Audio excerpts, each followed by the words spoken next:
Assalamualaikum warahmatullahi wabarakatuh. Selamat sore Indonesia.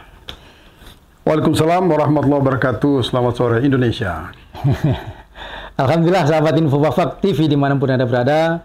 Setelah menunggu sekian lama Pak ya. Karena kesibukan beliau juga banyak kegiatan tadi dari pagi kita menunggu sampai sore hari ini. Akhirnya beliau Bapak Mahmud Labiru, Kepala Dinas Pendidikan, Pemuda dan Olahraga Kabupaten Fakfak, Papua Barat, hadir di studio kami. Selamat datang Pak Mahmud. Alhamdulillah. Ya. Sehat-sehat Pak? Alhamdulillah. Sehat. Iya, kita menunggu agak lama nih Pak. Iya, ini kegiatan bersambung-sambung terus ya. Iya, kita temanya hari ini Dinas Pendidikan menjawab Bapak. Sesuai yang kita Insya kirimkan kemarin, menjawab berbagai permasalahan akhir-akhir ini terutama. Sudah ready Pak? Insya Allah. Kita mungkin agak sedikit terbuka nantinya Pak Mahmud. Ya, insya Allah. Perlu kita sampaikan juga agar masyarakat paham masalah ini. Hal yang pertama Pak, yang ingin saya tanyakan, sebetulnya berapa persen sih Pak anggaran dari APBD yang diperuntukkan bagi pendidikan di Kabupaten Fakfak ini Pak? Iya, baik. Terima kasih Pak Wahyu. Dari sisi dana sesuai aturan, Iya. itu 20% dari 20% dari APBD itu untuk pendidikan. Iya, kegiatan pelaksanaan pendidikan, dan itu seluruh kabupaten, kota, dan negara. Dan itu sudah terpenuhi ya? Dan itu sudah terpenuhi. Sudah terpenuhi. Sesuai dengan peraturan daerah yang telah ditetapkan dalam APBD Kabupaten Fakfak. Iya, baik. Pak Mahmud, ini beberapa hari ini, termasuk kalau nggak salah tadi pagi ya, ada informasi mama-mama datang, keluarga datang mempertanyakan program untuk bantuan pendidikan yang SD masuk SMP, SMP masuk SMA. Ini progresnya sudah sampai sejauh mana Pak? Ya, terima kasih Pak Wahyu. Jadi memang ini adalah program pemerintah daerah dalam hal ini visi misi pemerintah daerah tentang Fakfak cerdas. Nah, kalau ini menjadi visi misi pemerintah daerah tentang Fakfak cerdas, itu telah ditetapkan dalam peraturan daerah tentang visi misi Kabupaten Fakfak, yang mana Kabupaten Fakfak saat ini dipimpin oleh Bapak Untung Tamsil dan Mama Yohana Hindom. Dan tentang Fakfak cerdas ini berarti menjadi domainnya Dinas Pendidikan. Begitu. Ya, oleh karena itu memang berkaitan dengan bantuan-bantuan pendidikan ini semua akan kita salurkan. Kalau macam di pendidikan di luar Fakfak itu ada MOU yang kita lakukan antara pemerintah daerah dengan sekolah-sekolah, dengan lembaga. Kalau berkaitan dengan bagian bantuan ini, ya dari masuk SD, kemudian dari SD ke SMP, SMA, SMA ke SMA, SMK, begitu. Itu memang ada kebijakan pemerintah daerah, kebijakan bupati untuk ada dana bantuan itu. Hanya masih berada dalam proses karena dia masuk dalam gelondongan dana. Input data. Masih dilakukan input data untuk masuk ke situ. Yang jelas itu sudah menjadi komitmen pemerintah daerah untuk ada bantuan bagi anak sekolah yang dianggap tidak mampu dan telah memenuhi syarat untuk dibantu. Itu khusus orang asli Papua atau? Ya, itu untuk orang asli Papua, khusus orang asli Papua. Berapa anak yang dianggarkan nanti Pak?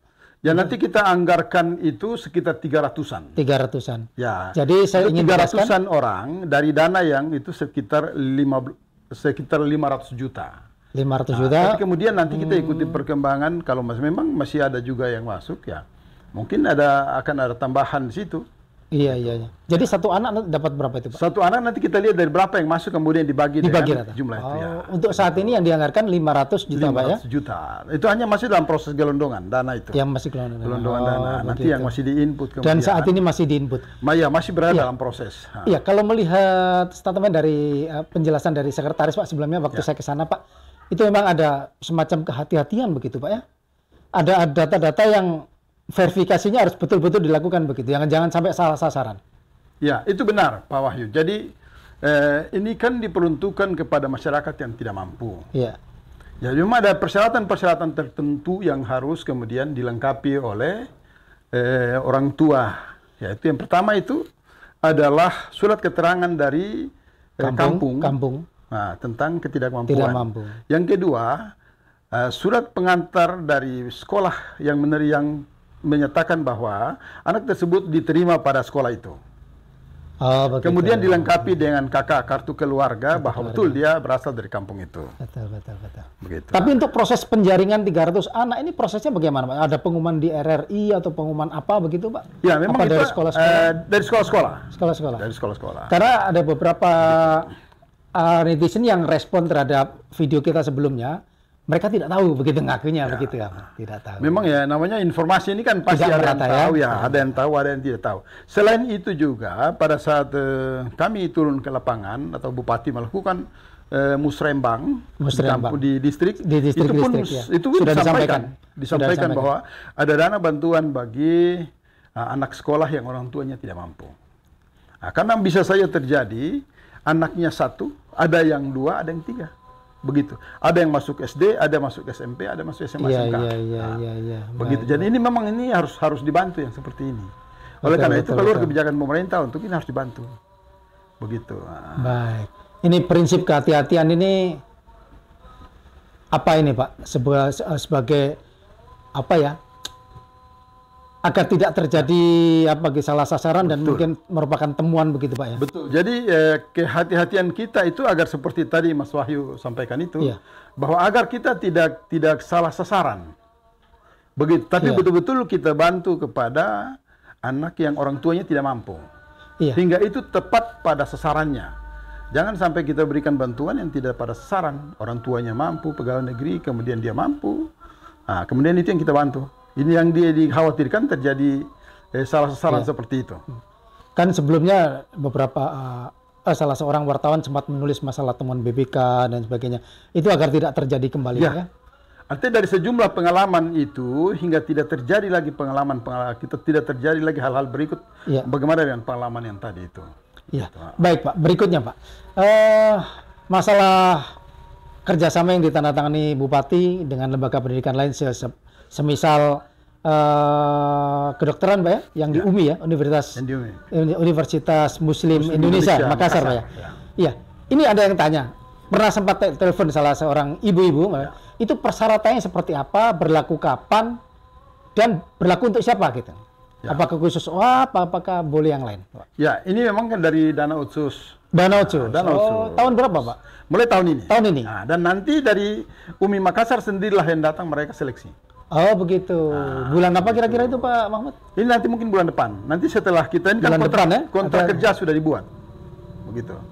Nah, kontrak kerjasamanya sudah dibuat. Nanti tinggal mereka punya jadwal kapan mereka bisa datang. Berarti persyaratannya OAP, Pak ya? OAP. Tapi nilai akademisnya harus yang baik, Pak ya? Itu kan tidak boleh dikatrol ya? Nanti tidak boleh. Jangan-jangan sampai merubah rapot. Tidak.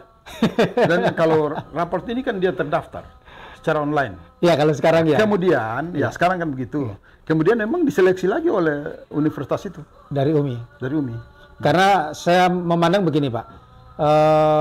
Dokter ini kan berhubungan dengan kesehatan dan nyawa manusia. Nyawa manusia. Betul. Tentu akademiknya bagus dan sebagainya. Itu nanti ada jaminan seperti itu, Pak ya. Bukan hanya kalangan anak-anak pejabat begitu pun, Pak. Tidak. Artinya siapapun tidak terbatas juga kalau dia OAP kemudian walaupun dia ini tapi kemudian dia seleksi lulus. Iya. Ya, itu yang kemudian seleksi awal di mana, Pak? Dinas Pendidikan atau langsung UMI? Oh, tidak, langsung UMI. Langsung UMI. Kami hanya merampung aja semua kemudian sesuai dengan persyaratan-persyaratan yang diberikan oleh UMI. Nah, kemudian kita kasih ke UMI, nanti UMI yang seleksi. Dilihat dari rapot-rapot, Pak ya. Apakah ada tes lagi atau cukup dari rapot? Tidak, tapi dari UMI tetap seleksi lagi, tes lagi. Seleksi lagi ya? Iya, seleksi lagi. Sesuai dengan prosedur yang dilakukan oleh bulan depan. Jadi kita perlu sampaikan ke masyarakat, orang tua menyiapkan anaknya begitu. Menyiapkan anaknya. Iya. Itu perkuliahannya berarti sudah tahun ini, Pak ya? Mulai tahun ini. Jatah berapa orang, Pak? Itu kita kemarin itu kita hanya mampu pemerintah daerah mampu hanya untuk sementara 5 orang. Untuk tahun ini mudah-mudahan jadi tahun depan meningkat lagi. Di tahun depan insya Allah kita lihat perkembangan kalau bagus dan itu menjadi kebutuhan, maka bisa aja terjadi kebijakan pemerintah untuk kemudian kita tambah lagi. Karena memang kebutuhan daerah terhadap dokter termasuk tinggi, Pak, kita. Begitu, jangan sampai setelah lulus kedokteran malah nggak mau balik ke fak-fak. Jadi ini dokter gigi saja, yang di UMI ini dokter gigi. Oh, dokter gigi. Oh, iya. Khusus dokter gigi. Jadi dokter gigi saja yang kemudian dokter gigi. Dokter gigi kita kurang memang di fak-fak. Dokter gigi sangat kurang di sini. Kalau SMA Taruna, Pak, terkait SMA Taruna? SMA Taruna kemarin juga sudah tanda tangan kontrak kerja. MOU-nya sudah tanda tangan. Itu untuk berapa siswa, Itu Pak? untuk 6 siswa. Sudah dapat? Sudah. Oh, sudah ada. Nah, dan itu menjadi sebuah komitmen juga. Ini juga kita masih uji coba karena namanya saja dia semi militer dan itu Iya, itu bidangnya apa di sana, Pak? Pendidikannya, Pak? Dia SMA. SMA. Tapi kemudian ada pembinaan disiplin lainnya. Tambahan ya? Ada tambahan semi militer, di Bandung, kemudian ada agama, ada begitu. Jadi semua cukup kuat. Jadi MOU ini mulai saat mendaftar sampai lulus dibiayai oleh pemerintah. Pemerintah daerah. Apakah ada syarat dibatasi mungkin harus lulus 4 tahun ke 5 tahun begitu apa? Kalau setelah itu dia 3 tahun. Oh, 3 tahun. Kalau tahun. ternyata dalam 3 tahun belum bisa lulus, dia biaya sendiri berarti. Ya, itu yang memang itu tapi konsekuensinya ya. Itu saya lihat kemarin kan waktu antar ke sana saya ikut. Yang di Bandung. Di Bandung. Oh, yang di Taruna. Memang karena dia pola asrama. Pola asrama. Jadi itu betul dibimbing betul, didampingi baik untuk mulai dari belajar, latihan apa semua itu dilatih betul itu. Itu maksud saya yang ini, Pak, yang lebih dari 3 tahun lagi itu yang kedokteran, Pak. Oh, kedokteran. Ya, dibiayai sampai selesai atau ada tenggang waktunya yang sudah pasti. Jadi itu pun demikian. Itu karena kita MOU kontrak kerja dengan perguruan tinggi, ini ada sistem semacam pendampingan itu juga. Begitu. Tetap nilainya terus kita monitor. Iya. Kecuali ada hal-hal lain yang membuat akhirnya putus, itu lain, itu nanti kita bicara. Jadi sudah ada standar nilai, kalau di bawah itu berarti mungkin bisa gugur begitu. Nanti kan ada tahun pertama contohnya, mungkin bisa terjadi penyesuaian dengan lembaga pendidikan, sistem pendidikan di sana, dan itu bisa dimaklumi. Nanti kalau dari pihak perguruan tinggi juga melihat kalau kurang, mereka bisa ada semacam ada pembinaan tersendiri untuk bisa kemudian dia bisa belajar dengan baik, bisa kemudian menaikkan nilainya. Baik. Pak Mahmud, mungkin yang terakhir, Pak, PIP, Pak. Ya. PIP kita dapat WA juga. Pak, anak saya ini sudah terdaftar di sekolah, bahkan berkasnya sudah dimasukkan ke bank, tapi ketika dicek di bank dananya 0. Ini kasus ini Bapak sudah menerima laporannya atau maksud saya sudah tahu permasalahan ini atau bagaimana? Jadi PIP ini sesungguhnya dari sekolah yang mengupload langsung. Iya. Kemudian kalau nama sudah masuk itu kalau masih 0 berarti masih dalam proses. gitu. Keterlibatan dinas pendidikan dalam hal itu langsung ke sekolah, kita hanya mengawasi saja. Hanya pengawasan langsung saja. Melalui sekolah. Tapi ada operatornya juga untuk mengecek, sifatnya mengawasi. Iya. Karena di dalam satu sekolah pun, satu kelas malah, itu sudah ada yang sudah cair, ada yang belum. Begitu.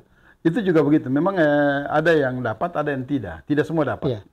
Gitu. Bukan, ini memang berkasnya benar-benar sudah ada di bank, tapi memang dicek belum ada dana masuk. Oh, begitu. Iya, padahal satu kelas begitu. Jadi bisa saja terjadi mungkin waktu dia mungkin pendaftaran baru yang masuk. Bisa saja. Jadi kan di daftar pertama mungkin sekian orang, 10 contohnya. Iya. Kemudian ini sudah proses jalan terus ada tambahan. Itu bisa saja terjadi, mungkin dia belum. Iya. Gitu. Baik. Pak, himbauan terakhir, Pak. Iya. Terkait bantuan-bantuan yang ini. Iya, jadi saya menghimbau kepada masyarakat bahwa memang ini ada bantuan pemerintah daerah untuk anak sekolah yang orang tuanya tidak mampu. Saya mohon agar ada kesabaran untuk menunggu, karena ini proses. Menunggu proses ini kan masih berada dalam proses yang memang harus terjadi. Ya. Ini memang mungkin saja ada yang kemudian mencurigai bahwa itu mungkin orang dalam sudah makan uang itu tidak mungkin terjadi. Iya. Begitu. Sekarang ini kan pengawasan ekstra ketat, begitu. Dan itu kami selalu mengawasi itu hingga tidak terjadi salah sasaran. Atau kesan bahwa di kantor itu ada yang makan dan lain sebagainya, main-main itu. Dana itu ada. Itu tidak. Yang jelas dana itu ada dan akan kita salurkan sesuai dengan prosedur, kemudian sesuai dengan persyaratan dan tidak salah sasaran. Kira-kira sampai kapan, Pak, itu proses ini masih berada dalam proses. Ini kan kita sampai akhir bulan ini mungkin, Pak? Ya, yang jelas bulan ini masih jalan. Akhir bulan ini mudah-mudahan, pokoknya kalau sudah ada itu akan diumumkan. Akan kita umumkan, begitu. Jadi mungkin orang tua untuk sementara tidak perlu datang ke kantor dinas pendidikan dulu ya. Saya kira boleh untuk saja. Boleh saja. Kita tidak bisa juga melarang orang datang ke kantor untuk mengecek. Nah, begitu. Iya. Tapi yang ini kan ada yang dari kampung. Betul, dari jauh kampung gitu. hanya jauh yang hanya Naik untuk taksi mengecek dan sebagainya. harus mengeluarkan biaya. Tapi kemudian ada urusan lain, boleh datang Silakan cek. saja. Begitu. Iya. Baik. Kita tidak bisa melarang orang untuk harus datang mengecek, ya, karena itu menjadi hak masyarakat. Begitu. Baik, Pak Mahmud.